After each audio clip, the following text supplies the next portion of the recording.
Pope Benedict XVI said, "A good school provides a rounded education for the whole person, and a good Catholic school, over and above this, should help all its students to become saints."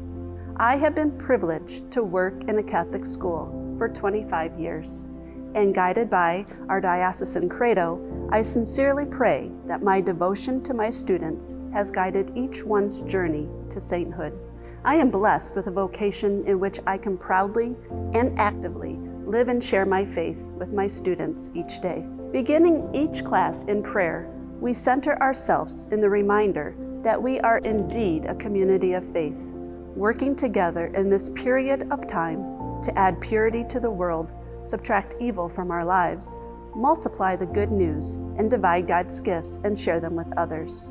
Yes, we may spend the majority of the time solving equations or adding integers, but I also make sure to model that my greatest desire for them is to be faithful disciples of Jesus, who aim to make our school a loving, inclusive, forgiving, and respectful community. I can't think of anyone more deserving of the Golden Apple Award than Jenny Chirico. Jenny has been at Lial for over 25 years, and in that time she's become so much more than a teacher. She's a mentor, a spiritual guide, and truly the heart of our school. She pours everything she has into her students. She knows them personally, cares for them deeply, and supports them through every part of their journey, both in and out of the classroom. Whether she's teaching math, planning student council events, or guiding students through moments of loss and growth, Jenny does it all with compassion and unwavering dedication. Her love for Lial and its mission shines through in everything she does. We are beyond blessed to have her in our community. We love you, Jenny, and you're amazing.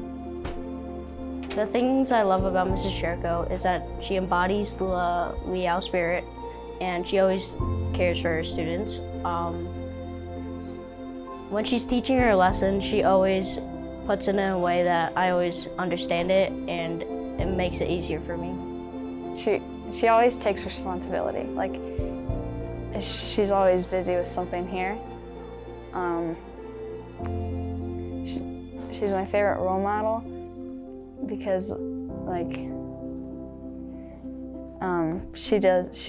she's willing to do stuff that, I don't know, I think that she's willing to do more than others. Our faith community is strengthened not only by the words of the credo, but also by our school covenant, which ends with, "Our respect for each other as God's children will guide our attitudes, words, and actions." In viewing my students as children of God, and when my students view each other as children of God, the dynamics of my classroom environment allow for students to help each other, to communicate their struggles, and to celebrate the successes of our everyday lessons. In this way, our courses of studies go far beyond mathematical concepts. They guide my students to the truth of God's infinite presence in the ordinary moments of our lives.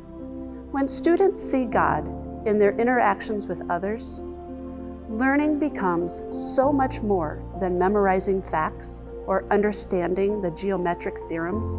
It becomes their reality of life, which is embedded in who they become as doctors, nurses, lawyers, teachers, religious, parents, and leaders of the future.